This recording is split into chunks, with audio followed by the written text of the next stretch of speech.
Hi hello welcome to our channel Managalam news. నేను మీ Harish. CBI కన్నా ఈడీ పవర్ఫుల్లా? ఈడీ అసలు ఏం చేస్తుంది? ఈడీకి ఎలాంటి అధికారాలు ఉంటాయి? సెలబ్రిటీల నుంచి రాజకీయ నాయకులకు సైతం ఈడీ అంటే ఎందుకు భయం? పిఎంఎల్ఏ సెక్షన్ 50(2) ఏం చెప్తుంది? ప్రస్తుతం దేశవ్యాప్తంగా ఈడీ చర్చనీయాంశంగా అవుతుంది. ఎందుకంటే Delhi liquor scam, AP, Telangana, Delhi రాజకీయ నాయకులను, సినీ ప్రముఖులను కుదిపేస్తుంది. నేతలకు వరుసగా నోటీసులు ఇచ్చి ఈడీ విచారణ కొనసాగిస్తుంది. సాధారణంగా రాజకీయ నాయకులు ఏం చేస్తావో చేసుకో, ఏం కేసులకు భయపడేది లేదు అంటుంటారు. అలాంటి వారు కూడా ఈడీ అనగానే కాస్త వెనకడుగు వేయడం ఖాయం. ఈడీ పేరు చెప్పగానే ప్రముఖ వ్యక్తులు అయినప్పటికీ వణికిపోతుంటారు. సిబిఐ, ఐటీ, ఇతర సంస్థల కంటే ఈడీ ఎందుకింత పవర్ఫుల్? అసలు ఈడీ అధికారాలు ఏంటి? ఈడీ కేసు నమోదైతే జైలుకు వెళ్లాల్సిందేనా? వంటి ఇంట్రెస్టింగ్ విషయాలు తెలుసుకుందాం. ఈడీ అంటే ఎన్ఫోర్స్మెంట్ డైరెక్టరేట్. ఇది ప్రధానంగా 2 చట్టాలపైన పనిచేస్తుంది. ఒకటోది ఎఫ్పిఎంఏ ఫేమా, రెండోది పిఎంఎల్ఏ. ఫేమా అంటే ఫారెన్ ఎక్స్చేంజ్ మేనేజ్మెంట్ యాక్ట్ 1999. ఇది సివిల్ చట్టం. ఫేమాలో ఫారెన్ ఎక్స్చేంజ్ కరెన్సీలో అవకతవకలు జరిగితే కేసు నమోదు చేసి అదుపులో తీసుకుంటారు. పిఎంఎల్ఏ అంటే prevention of money laundering act 2002. ఇది క్రిమినల్ చట్టం. ఇందులో భాగంగా చట్టబద్ధంగా కాకుండా అక్రమంగా డబ్బులు సంపాదించి చట్టానికి దొరకకుండా బ్లాక్ మనీని వైట్ మనీగా చేసుకునే వారిని టార్గెట్ చేస్తారు. అలా అక్రమంగా సంపాదించిన ఆస్తుల్ని ప్రభుత్వానికి అటాచ్ చేయడమే ఈడీ మెయిన్ డ్యూటీ. పిఎంఎల్ఏ ప్రకారం ఈడీకి 3 సూపర్ పవర్స్ ఉన్నాయి. ఒకటోది, కోర్టు పర్మిషన్ లేకుండా ఎవరి ఆస్తులైనా ఈడీ అటాచ్ చేయవచ్చు. దేశంలో మరే ఏజెన్సీకి ఈ అధికారం లేదు. కోర్టు పర్మిషన్ లేకుండా, ముందస్తు సమాచారం లేకుండా దేశంలో ఎవరి ఇంట్లో, ఆఫీసులోనైనా రైడ్ చేయవచ్చు. రెండోది, సిబిఐ కానీ ఇతర పోలీస్ డిపార్ట్మెంట్స్ కానీ విచారణలో ఉన్నవారితో స్టేట్మెంట్ తీసుకుంటారు. కానీ ఇండియన్ ఎవిడెన్స్ యాక్ట్ ప్రకారం ఆ స్టేట్మెంటులను కోర్టులో సాక్ష్యాలుగా పరిగణించరు. అంటే నిందితులు చెప్పిన స్టేట్మెంట్కు మళ్ళీ పోలీసులు సాక్ష్యాలు చూపించారు. ఈడీకి అలా కాదు. పిఎంఎల్ఏ సెక్షన్ 50(2) ప్రకారం ఈడీ ఎవరి స్టేట్మెంట్ అయినా రికార్డ్ చేసిందనుకోండి, అది కోర్టులో సాక్ష్యంగా తీసుకుంటారు. ఒకవేళ ఆ వ్యక్తి తప్పుడు స్టేట్మెంట్ ఇచ్చారనుకోండి, మళ్ళీ అతడి మీద చర్యలు తీసుకుంటారు తప్ప ఈడీ అధికారులకు దీంతో ఏ సంబంధం ఉండదు. నెంబర్ 3, సాధారణంగా చట్టం ఏం చెప్తుంది?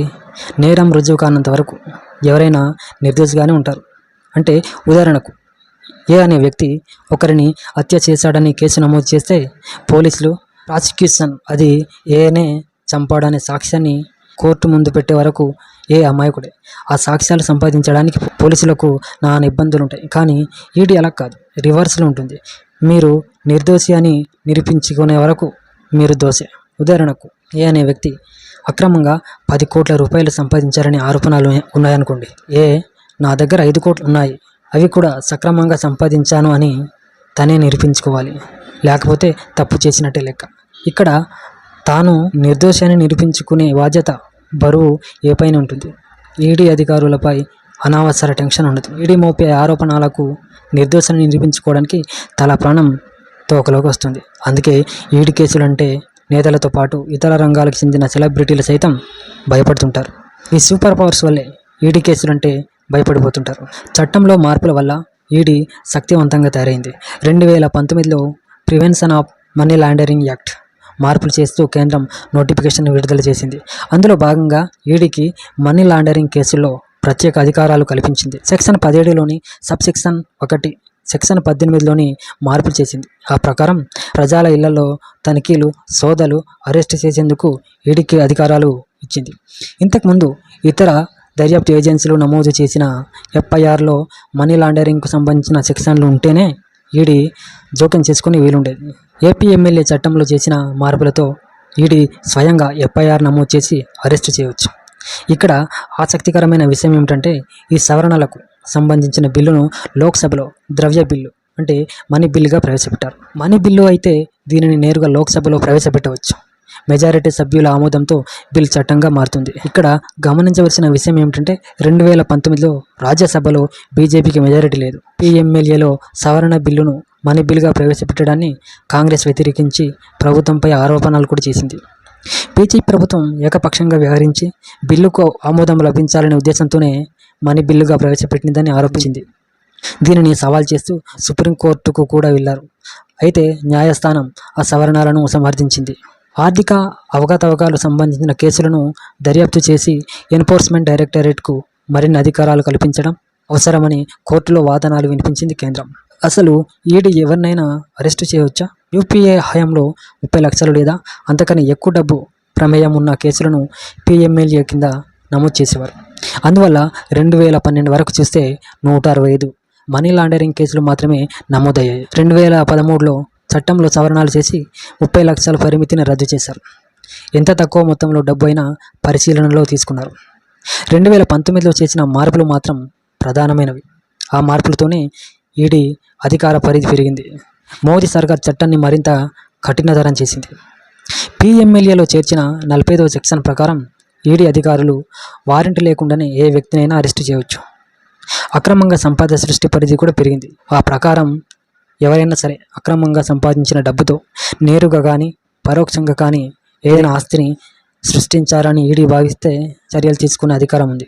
సాధారణంగా పోలీసులు సమన్లు జారీ చేస్తే ఆ వ్యక్తిని సాక్షిగా పిలుస్తున్నారో లేదో నిందితుడిగా పిలుస్తున్నారో చెప్పాల్సి ఉంటుంది. కానీ ఈడీ జారీ చేసే సమన్లలో ఆ వివరాలను తెలియపరచవలసిన అవసరం లేదు. ఈడీ విచారణ సమయంలో ఈడీ అధికారుల సమక్షంలో ఇచ్చిన వాంగ్మూలం ఆధారంగా న్యాయస్థానంలో సమర్పించవచ్చు. ఇతర కేసుల్లో ఆ వాంగ్మూలం సిఆర్పిసి 164ని అనుసరించి మెజిస్ట్రేట్ సమక్షంలో రికార్డు చేస్తేనే న్యాయపరంగా చెల్లుబాటు అవుతుంది. కానీ పీఎంఎల్ఏకు సంబంధించినంత వరకు మెజిస్ట్రేట్కు ఈడీపై పర్యవేక్షణ అధికారం లేదు. సాధారణంగా ఎఫ్ఐఆర్లలో నిందితులకు ఎఫ్ఐఆర్ కాపీని పొందే హక్కుంది. కానీ మనీ లాండరింగ్ కేసులో నిందితుడికి కాపీని పొందే వీలు లేదు. ఆ కేసులలో ఛార్జ్ షీట్ ఫైల్ చేసేంత వరకు తనపై ఏ సెక్షన్ల కింద అభియోగాలు మోపారో నిందితుడికి తెలియదు. ఛార్జ్ షీట్ ఫైల్ చేసేందుకు ఈడీకి 60 రోజుల సమయం ఉంటుంది. ముఖ్యంగా ఎఫ్ఐఆర్ లేనప్పుడు నిందితులకు బెయిల్ పొందడం కూడా కష్టంగా మారుతుంది.